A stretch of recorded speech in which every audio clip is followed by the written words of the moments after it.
Assalamualaikum warahmatullahi wabarakatuh. Nama saya Risa Saputri. NIM saya 19104168890. Di sini saya akan menjawab ujian akhir semester genap tahun 2020 sampai 2021 untuk mata kuliah Manajemen Pemasaran. Soal yang pertama, bagian A.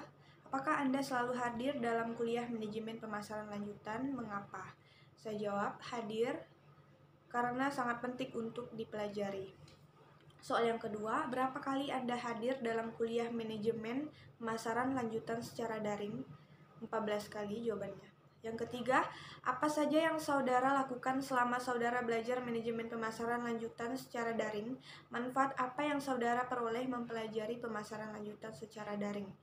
Saya jawab, meringkas dan memahami isi materi, manfaat yang diperoleh lebih banyak dapat pengetahuan lebih mendalam tentang manajemen pemasaran. Yang keempat, apa tugas terstruktur yang diberikan oleh dosen saudara selama kuliah daring? Jelaskan tugas terstruktur Anda. Jawabannya yang pertama, membuat PowerPoint serta merekamnya di YouTube mengenai perilaku konsumen dan strategi promosi. Yang kedua, membuat ringkasan dari video strategi promosi.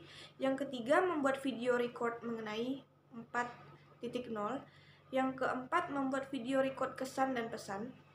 Yang kelima, tugas materi pengecer. Yang keenam, meringkas dan mengerjakan 5 link secara bertahap secara setiap pertemuan 1 link. Yang soal kelima, bagaimana kuliah daring memberi kesan kepada Anda? Platform media apa yang digunakan oleh dosen dalam memberi kuliah manajemen pemasaran lanjutan? Jawabannya, menurut saya mungkin kurang berkesan karena di situasi pandemi ini tidak bertatap muka secara langsung terhadap dosen dan teman-teman, tetapi cukup memuaskan.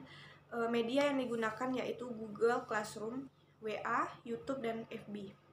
Untuk soal bagian B, jelaskan pengertian saluran distribusi dan strategi distribusi intensif, eksklusif, selektif beserta kelebihan dan kekurangannya. Pengertian saluran distribusi adalah serangkaian organisasi yang terkait dalam semua kegiatan yang digunakan untuk menyalurkan produk dan status pemilikannya dari produsen ke konsumen. Pengertian ini menunjukkan bahwa perusahaan dapat menggunakan lembaga atau perantara untuk dapat menyalurkan produknya kepada konsumen akhir. Untuk distribusi intensif ini dapat dilakukan oleh produsen yang menjual barang convenient. Perusahaan berusaha menggunakan penyalur, terutama pengecer sebanyak-banyaknya untuk mendekati dan mencapai konsumen. Semua ini dimaksudkan untuk mempercepat pemenuhan kebutuhan konsumen. Sedangkan untuk barang industri, distribusi intensif ini biasanya terbatas untuk jenis operating suppliers atau barang standar lainnya, seperti obeng, minyak pelumas, dan lainnya. Untuk kelebihannya, memberikan akses yang mudah bagi pelanggan. Kelemahannya, banyak toko tidak akan menerima beberapa produk jika konsumen tidak suka memberi produk tersebut di tempat itu. Untuk soal kedua, jelaskan hambatan atau resiko dalam persaingan global serta kelebihan dan kekurangan Indonesia dalam menghadapinya. Jawaban, keuntungan bagi Indonesia itu yang pertama untuk menstabilkan perekonomian negara. Selama ini ekonomi negara cenderung tidak stabil karena banyak hambatan perdagangan yang ada. Dengan adanya persaingan global ini diharapkan memberi manfaat pembangunan ekonomi negara menjadi stabil dan lancar untuk kedepannya. Memberi keuntungan dari segi ekspor dan impor. Manfaat ekspor impor bagi negara sangat banyak. Ekspor atau pengiriman produk Indonesia ke luar negeri menjadi lebih mudah dan tidak terhambat di bea cukai, sehingga produk-produk tersebut dapat sampai dengan cepat dan aman. Dan untuk impor, artinya produk negara lain juga memiliki izin untuk beredar di Indonesia, sebagaimana produk Indonesia yang boleh beredar di negara kawasan Asia Tenggara. Yang kedua, meningkatkan investasi. Para pengusaha akan melihat MEA ini sebagai suatu investasi yang besar dan berharga. Mereka akan berlomba-lomba untuk dapat menginvestasikan sahamnya di perdagangan internasional, menjadikan pembisnis kreatif. Dengan adanya perdagangan internasional ini, pada perusahaan akan saling bersaing untuk melancarkan strategi kreatifnya.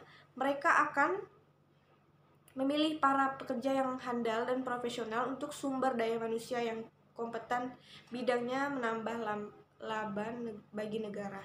Dengan berjalannya sistem MEA ini, maka ekspor produk ke negara tetangga tidak lagi dikenal biaya dan ini akan memberikan keuntungan bagi produk yang akan diekspor ke luar negeri.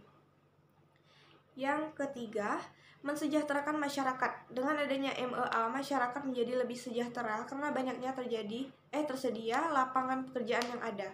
Untuk bekerja di negara tetangga tentu akan dipermudah karena masyarakat ekonomi ASEAN sangat mendukung program pertukaran tenaga kerja masing-masing negara. Untuk kerugian bagi Indonesia, yang pertama pada sisi kompetisi. Kompetisi akan muncul dengan banyaknya barang impor yang akan mengalir dalam jumlah banyak ke Indonesia, akan mengancam industri lokal dalam bersaing dengan produk-produk luar negeri yang jauh lebih berkualitas. Yang kedua, pada sisi eksploitasi. Exploitation dengan skala besar terhadap ketersediaan sumber daya alam oleh perusahaan yang asing masuk ke negara Indonesia sebagai negara memiliki jumlah sumber daya alam melimpah dibandingkan negara-negara lainnya. Yang ketiga, pada sisi ketenaga kerjaan. Dampak negatif pada sisi ketenaga kerjaan ini dapat dilihat dari sisi pendidikan dan produktivitas Indonesia. Masih kalah bersaing dengan tenaga kerja yang berasal dari Malaysia, Singapura, dan Thailand, serta fondasi industri yang bagi Indonesia sendiri membuat Indonesia berada pada peringkat keempat di ASEAN. Yang soal ketiga, apakah perbedaan antara bauran promosi dan bauran pemasaran? Jelaskan dengan faktor-faktornya. Saya jawab, bauran promosi merupakan gabungan dari berbagai jenis promosi yang ada untuk suatu produk yang sama agar hasil dari kegiatan promo yang dilakukan dapat memberikan hasil yang maksimal. Pemasaran internasional harus mengetahui pengaruh budaya dan harus menyiapkan diri untuk menghadapi tantangan yang akan dihadapi akibat adanya aspek budaya ini. Hal ini karena setiap daerah dan batas wilayah memiliki budaya yang berbeda-beda, sehingga dalam membentuk produk, budaya merupakan salah satu faktor yang akan mempengaruhi karakteristik produk tersebut. Hal ini juga didasarkan pada perilaku pembelian dan kebutuhan konsumen, didorong dan oleh norma-norma budaya. Latar belakang budaya juga mempengaruhi konsumen dalam mengolah informasi dan faktor yang memotivasi konsumen dalam melakukan pembelian perusahaan. Yang melakukan bisnis global berarti berhubungan dengan konsumen, mitra strategis, distributor, dan pesaing dengan pola pikir budaya yang berbeda.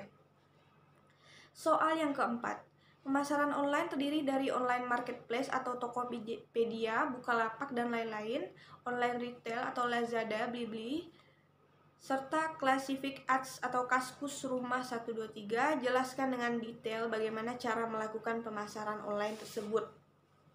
Saya jawab yang pertama A. Classified ads atau jasa layanan pasang iklan di situs online. Kegiatan menyediakan di tempat secara online untuk memajang produk atau jasa dalam bentuk teks, grafik, video, penjelasan informasi, dan lain-lain bagi pengiklan. Yang B, ada online retail. Dalam kegiatan ini terdapat kewajiban PPh dan PPN. PPh dikarenakan pada penjual atas penambahan penghasilan akibat barang yang laku dijual, sedangkan PPN dikenakan kepada pembeli atas proses perpindahan barang antara penjual dan pembeli melalui marketplace tersebut. Yang C, online marketplace atau penyedia layanan jual beli online, yaitu kegiatan menyediakan tempat kegiatan usaha beberapa toko online di internet yang menjadi tempat bertemu penjual dan pembeli yang terdaftar sebagai anggota untuk melakukan jual beli secara online.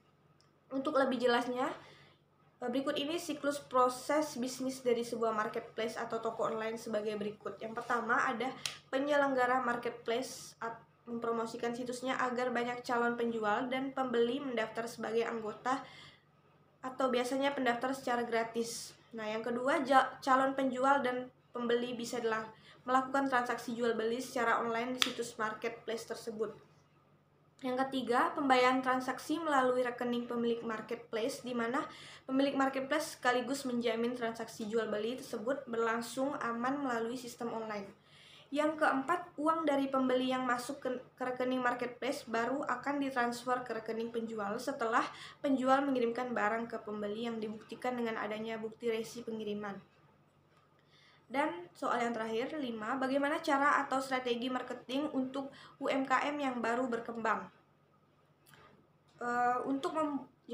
Jawabannya, Untuk membuat UMKM agar lebih berkembang, ada 5 strategi pemasaran yang efektif yang bisa kita lakukan untuk membuka usaha. Yang pertama, ciptakan produk yang unik. Yang kedua, buat tujuan iklan yang jelas. Yang ketiga, lakukan online marketing. Yang keempat, buat promo menarik. Yang kelima, konsisten. Soal bagian C, diberi link A dan B, sudah saya tonton dan saya simpulkan bahwa judulnya yaitu marketing mix atau bauran pemasaran. 4P, produk, price, place, and promotion. Di situ menjelaskan tentang marketing mix, yaitu strategi marketing yang terdiri dari beberapa unsur untuk menjual produk dan jasa. Untuk yang link B, judulnya yaitu Marketers in 20 Minutes. Marketing adalah permainan otak atau marketing adalah sebuah brand game. Soal yang kedua, untuk bagian C, mahasiswa wajib menonton video 8 dan 9. Di sini sudah saya ringkas bahwa judulnya itu cara-cara membuat judul yang menjual.